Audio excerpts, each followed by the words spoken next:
Hello दोस्तों, कैसे हैं आप।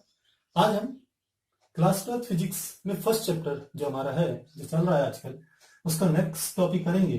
विद्युत द्विध्रुव की निरक्षीय स्थिति पर विद्युत क्षेत्र की तीव्रता ज्ञात करना। पिछली क्लास में हमने विद्युत द्विध्रुव की अक्षीय स्थिति पर विद्युत क्षेत्र की तीव्रता ज्ञात करी थी। आज हम निरक्षीय स्थिति पर ज्ञात करेंगे। इसके लिए सबसे पहले हम एक विद्युत द्विध्रुव का निर्माण करते हैं। मान लेते हैं एक हमारे पास आवेश यहाँ पर रखा है, यह माइनस क्यू आवेश है।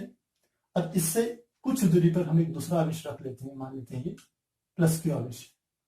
हम इन दोनों के केंद्रों को मिलाते हैं और हम इन दोनों केंद्रों के बीच की जो दूरी होती है उसे हम 2L से प्रदर्शित करते हैं। मान लेते हैं ये माइनस क्यू आवेश ए बिंदु पर रखा है और प्लस क्यू आवेश बी बिंदु पर रखा है।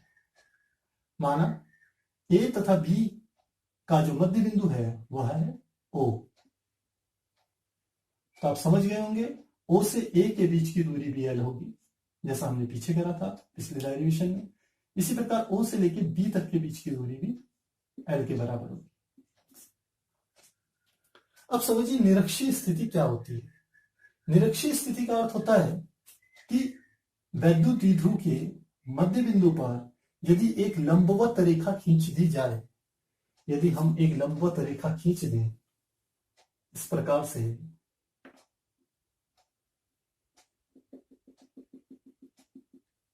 यहां हमने एक लंबवत रेखा खींच दी है।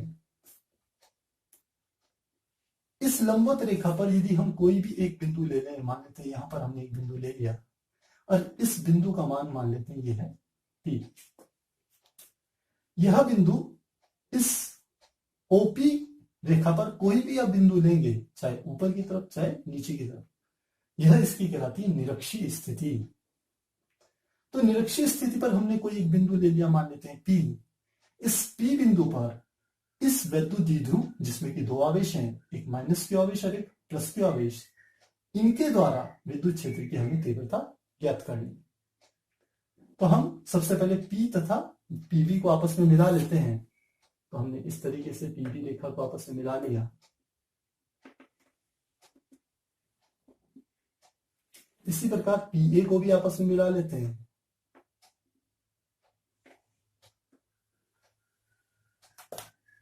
अब आप देखें तो P पर हमने दो रेखाएं ले गए, एक है PB यानी कि प्लस क्यू आवेश के कारण P पर जो विद्युत क्षेत्र लगेगा वह हम बिल्कुल पहले की तरह निकालेंगे, उसकी दिशा। हम दोबारा से बिंदु P पर एक परीक्षण आवेश प्लस Q0 की कल्पना करेंगे। पहले भी हमने बताया था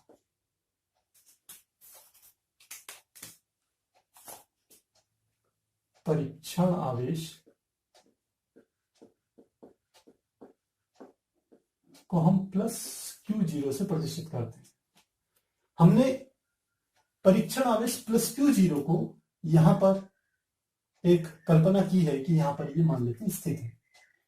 अब यह बी बिंदु पर स्थित प्लस क्यू आवेश इस पर जो विद्युत क्षेत्र लगाएगा, या पहले कहते हैं विद्युत बल लगाएगा, उसकी दिशा क्या होगी? क्योंकि यह भी धन है, परीक्षण आवेश भी धन है, तो विद्युत बल इस दिशा में लगेगा, यानी कि बी से पी की तरफ लगेगा, इस दिशा में लगेगा। हम जानते हैं जो विद्युत बल की दिशा होती है वही विद्युत क्षेत्र की दिशा होती है। अर्थात इस बीपी रेखा, इस रेखा पर ही यह विद्युत क्षेत्र की दिशा भी होगी, यानी कि विद्युत क्षेत्र जो लगेगा वह इस तरीके से लगेगा। विद्युत क्षेत्र ये बी के कारण लग रहा है, तो मान लेते हैं इस विद्युत क्षेत्र को हम EB से प्रदर्शित कर रहे हैं। EB से प्रदर्शित करते हैं तो EB का मान लिखेंगे। EB बराबर हमारा आ जाएगा EB बराबर 1/4 पाई एप्सिलॉन 0, साथ में आ जाएगा इस आवेश का मान, या Q अपॉन P से लेके B तक की दूरी। तो हम लिखेंगे यहां पर पहले EB का स्क्वायर। मान लेते हैं ये जो P बिंदु है ये O से R दूरी पर स्थित है, यानी कि O से लेके P तक की ये जो दूरी है, इस दूरी को हम R मान रहे हैं। तो आप देख रहे होंगे कि यह एक समकोण त्रिभुज हो गया। और समकोण त्रिभुज यदि हम इसको यहां पर अलग से बना लें,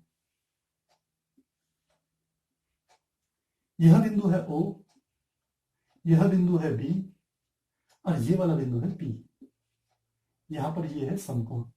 ये OP की दूरी है R और O से लेके B तक की दूरी है L। तो हम पाइथागोरस की प्रमेय हमने पढ़ी थी छोटी क्लास में। वह कहता है कि किसी समकोण त्रिभुज के कर्ण पर बना वर्ग यानी कि पीबी भुजा का वर्ग बराबर होता है आधार पर बने वर्ग के, आधार की भुजा है ओबी, ओबी का वर्ग, और साथ में लंब भुजा का वर्ग यानी कि ओपी के वर्ग के योग के बराबर होता है। अर्थात कर्ण पर बना वर्ग शेष दोनों भुजाओं पर बने वर्गों के योग के बराबर होता है। तो हमें पीबी का मान निकालना है, तो हम लिख लेंगे पीबी स्क्वायर बराबर ओबी का मान है एल, तो ये ओबी का स्क्वायर हो जाएगा एल स्क्वायर, और ओपी का मान है आर, तो ये साथ में हो जाएगा आर स्क्वायर। तो हमारा यहां पर निकल के आ जाएगा मान ईबी बराबर 1/4πε0 क्यू अपॉन पीबी स्क्वायर का मान हमने निकाल दिया L square plus R square. यहां लिख लेते हैं L square plus R square. आप चाहे दिशा भी लिख सकते हैं इसकी, इसकी दिशा होगी बी से पी की तरफ, लिख लेते हैं बी से पी की ओर, ये हमने इसकी दिशा ले ली। तो ये तो प्लस क्यू आवेश के कारण पी पर उत्पन्न विद्युत क्षेत्र है। अब हम माइनस क्यू आवेश के कारण पी पर कितना विद्युत क्षेत्र लगेगा यह ज्ञात करते हैं। तो इस विद्युत क्षेत्र को मान लेते हैं ई ए से प्रदर्शित कर रहे हैं। अब इसके लिए भी हम पहले पी पर एक परीक्षण आवेश प्लस क्यू जीरो की कल्पना करते हैं। यह माइनस क्यू आवेश है, परीक्षण आवेश धनात्मक है, अर्थात जो बल लगेगा विद्युत बल वह आकर्षण बल होगा और वह इस दिशा में लगेगा। हम जानते हैं कि जिस दिशा में विद्युत बल लगता है विद्युत क्षेत्र की दिशा भी वही होती है, अर्थात पी पर इस माइनस क्यू आवेश जो कि ए बिंदु पर स्थित है इसके द्वारा जो विद्युत क्षेत्र उत्पन्न होगा उसका मान ई ए होगा। तो ई ए का मान हम लिख सकते हैं ई ए बराबर 1/4πε0 साथ में आ गया क्यू अपॉन, अब आएगा पी से लेके ए की दूरी, तो ये आएगा पी ए का स्क्वायर। आप देख रहे होंगे ये ठीक इसी की तरह है जैसा हमने ये समकोण बनाया है, ठीक इसी की तरह है, बस ये इधर की ओर आ गया हमारा। अब की बात ये 90 डिग्री का कोण है। अब यहाँ ओ से लेके यहां पर बिंदु आ गया ए, तो हम पी ए हमें निकालना है, तो वही हो जाएगा पी ए स्क्वायर बराबर A O square plus P O square. A O भी एल दूरी है यानी कि हो जाएगा L square plus P O दूरी किसके बराबर है आर स्क्वायर, तो यह आ जाएगा हमारा आर स्क्वायर। तो इसको भी हम ऐसे लिख सकते हैं ई ए बराबर 1/4πε0 Q upon R square plus L square के बराबर है। तो हम देखें यदि इसकी दिशा लिखें तो इसकी दिशा है पी से ए की तरफ, देखेंगे पी से ए की और। अब देखिए पी पर दो विद्युत क्षेत्र है, एक इस दिशा में लग रहा है, इस दिशा में लग रहा है। न तो ये दोनों समान दिशाओं में, न ये बिल्कुल एकदम विपरीत दिशाओं में। पर आप यहां एक बात का ध्यान दें तो आप देखेंगे ईबी और ईए ये विद्युत क्षेत्र तो हैं, ये सदिश राशियां तो हैं, लेकिन इनके परिमाण आपस में बराबर हैं। इसका अर्थ हुआ ईए बराबर इसके है, ईबी के है, लेकिन परिमाण में आपको पता है किसी सदिश के दोनों तरफ यदि एक ऐसी रेखा खींच दी जाए तो यह कहलाता है सदिश का परिमाण। यह दोनों आपस में बराबर है और यह 1/4πε0 Q upon R square plus L square के बराबर है। और हमें पी पर परिणामी विद्युत क्षेत्र ज्ञात करना है। ई ये भी सदिश है और ये भी सदिश है। तो सबसे पहले हम ईबी को, क्योंकि एक सदिश है, इसके घटक करते हैं। तो घटक के लिए मान लेते हैं बी बिंदु पर जो ये कोण बन रहा है, मान लेते हैं यह कोण है थीटा। यदि यह कोण थीटा है, हम ए बी रेखा के यदि समांतर रेखा यहां पर खींचे पी बिंदु पर, तो ये जो कोण बनेगा यह कोण भी थीटा ही होगा। अब हम सदिशों के घटक करते हैं। आपने सदिशों का वियोजन पढ़ा होगा क्लास 11th में। मान लेते हैं मेरे पास एक ये सदिश है, ये आपने पढ़ा होगा, प्रक्षेप गति में जरूर पढ़ा होगा ये, कि एक v वेग से प्रारंभिक वेग u, v की जगह हम u ले लेते हैं, मान लेते हैं u वेग से हम किसी पिंड को फेंकते थे, प्रक्षेपित करते थे क्षैतिज से थीटा डिग्री के कोण पर। तो वहां आपको ध्यान हो तो हम इस u के दो घटक करते थे, ये हमारी है x अक्ष और ये हमारी खड़ी अक्ष जो होती है ये हमारी थी y अक्ष। तो इससे एक लंब हमने यहां पर खींचा और एक लंब यहां पर खींचा। ये जो घटक बनता है ये कहलाता है क्षैतिज घटक,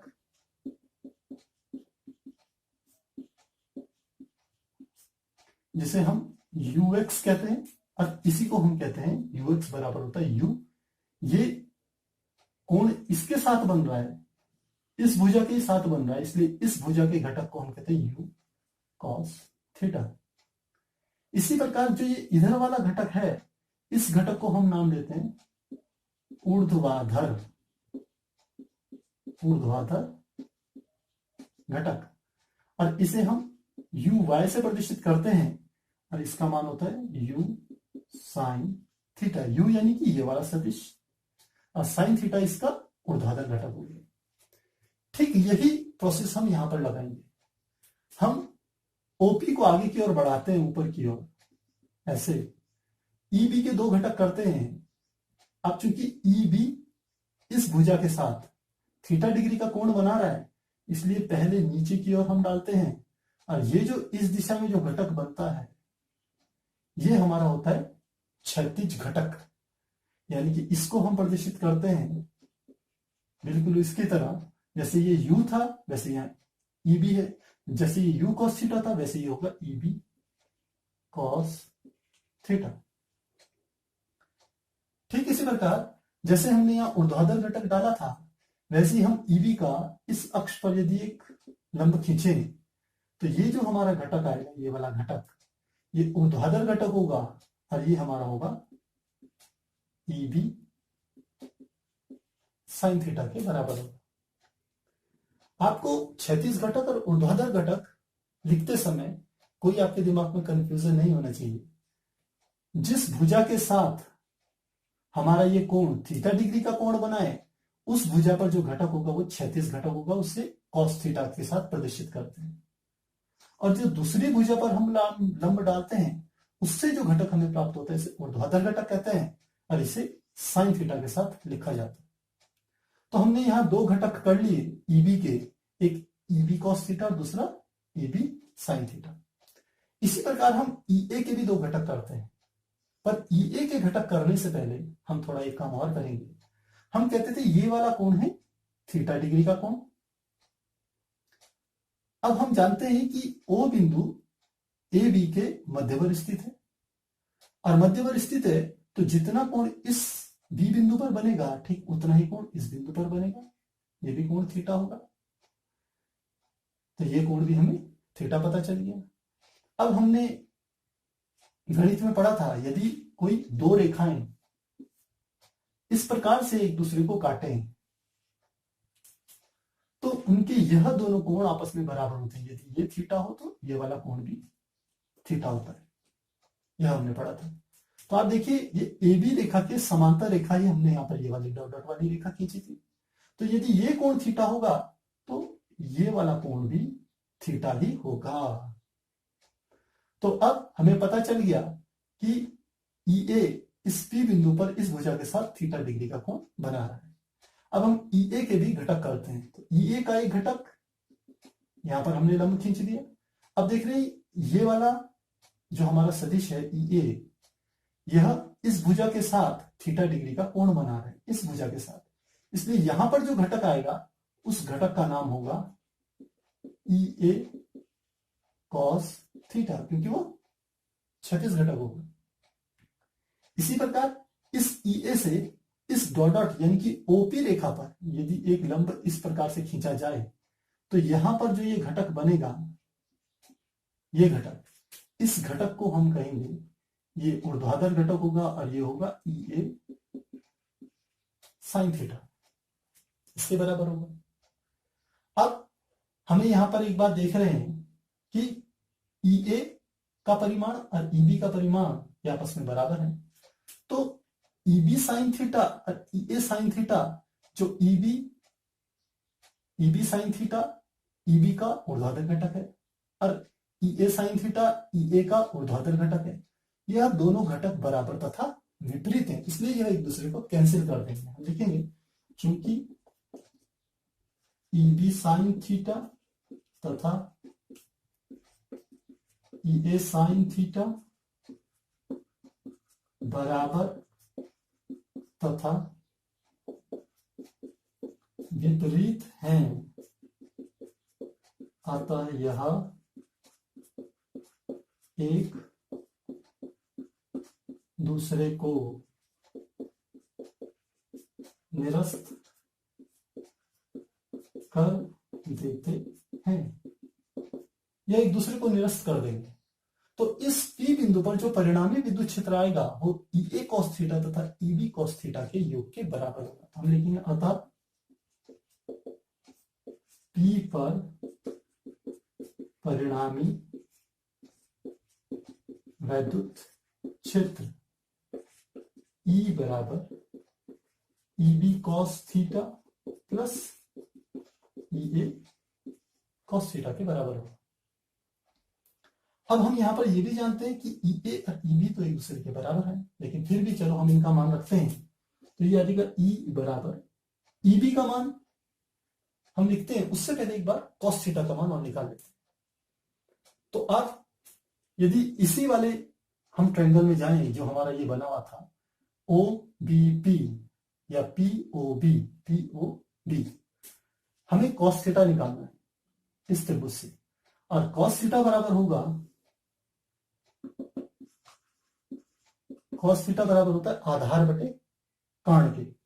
तो हमने PB का मान ये निकाल लिया था, PB का मान यहां से हम लिख सकते हैं PB बराबर under root L square plus R square, ऐसे लिखा जा सकता है।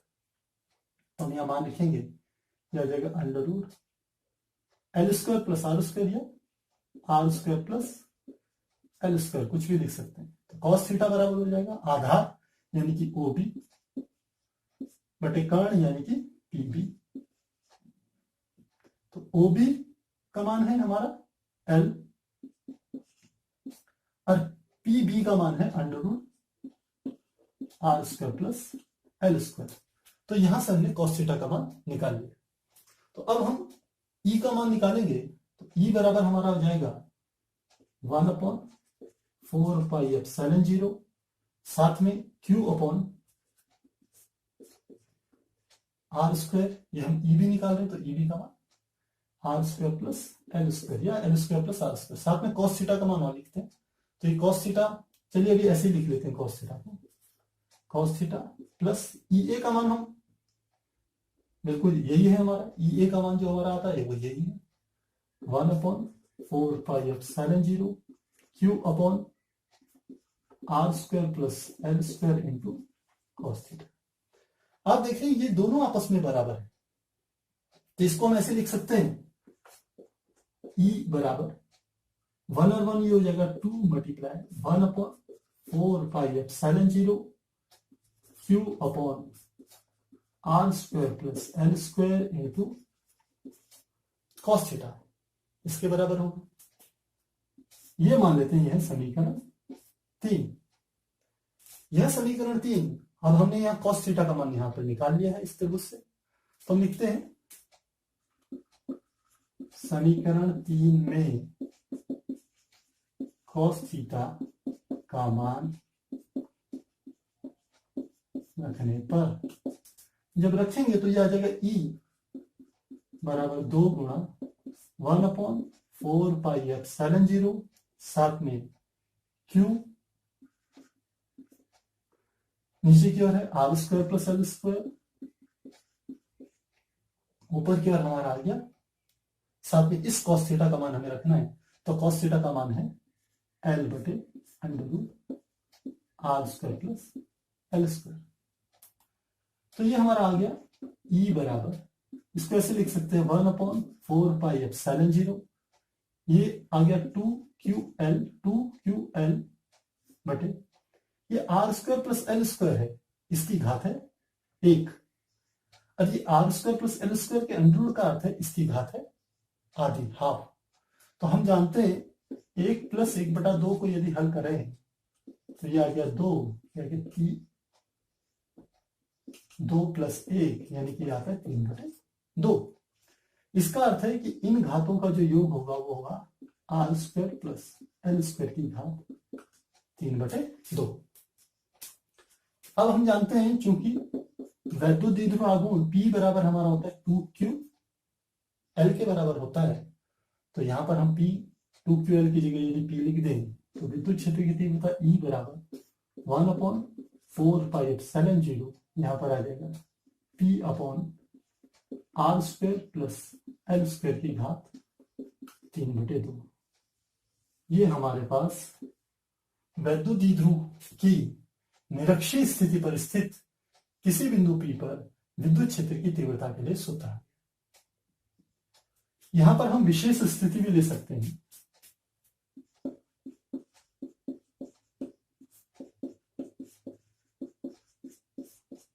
विशेष स्थिति हम लेते हैं वही पहले की तरह, यदि L छोटा हो R की तुलना में, जैसे हमने पहले बताया था ये R का मान बहुत ज्यादा है और ये A तथा B के बीच की दूरी जो 2L है ये बहुत कम है, तब R² का मान और अधिक होगा और L² का मान और कम होगा। तब R² के सापेक्ष L² की उपेक्षा करने पर, उपेक्षा मतलब उसे छोड़ देना है, जब उपेक्षा करेंगे तो यह सूत्र हमारा आ जाएगा E बराबर 1/4πε0, ऊपर आ गया P, नीचे आ गया L² छोड़ देंगे तो यह आ जाएगा R²। अब ब्रैकेट के बाहर की घात है 3/2, तो साथ में लिख लेंगे वहां 3/2। ये दो अंश में ये हर में, तो 2 से 2 कट गया, तो हमारा आ गया E बराबर 1/4πε0 P/r³। ये इस विशेष स्थिति के लिए जब L का मान R से बहुत छोटा हो तब हमारे पास निरक्षीय स्थिति पर विद्युत क्षेत्र का फार्मूला आया E बराबर 1/4πε0 P/r³। और सामान्य स्थिति में यदि यह स्थिति विशेष स्थिति न हो तो विद्युत क्षेत्र की तीव्रता का सूत्र है E बराबर 1/4πε0 P/r² प्लस L² की घात 3/2। दोस्तों, मुझे लगता है आपको यह डेरिवेशन समझ में आ गया होगा। वैद्युत द्विध्रुव की जो हमने पिछला डेरिवेशन किया था अक्षीय स्थिति पर विद्युत क्षेत्र निकालना, तथा वैद्युत द्विध्रुव की ये वाला जो हमारा डेरिवेशन है निरक्षीय स्थिति पर विद्युत क्षेत्र निकालना, यह दोनों डेरिवेशंस एग्जाम के पॉइंट ऑफ व्यू से बहुत इंपॉर्टेंट डेरिवेशन है।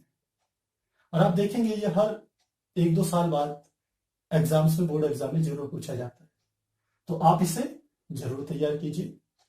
साथ ही मुझे लगता है आपको जरूर समझ में आ रहा होगा। यदि आपको कहीं पर कुछ समझ में ना आए तो आप कमेंट बॉक्स में जरूर लिखिए, जिससे मैं आगे के वीडियोस में उन चीजों को और सम्मिलित कर सकूं, आपको और अच्छी तरीके से समझा सकूं।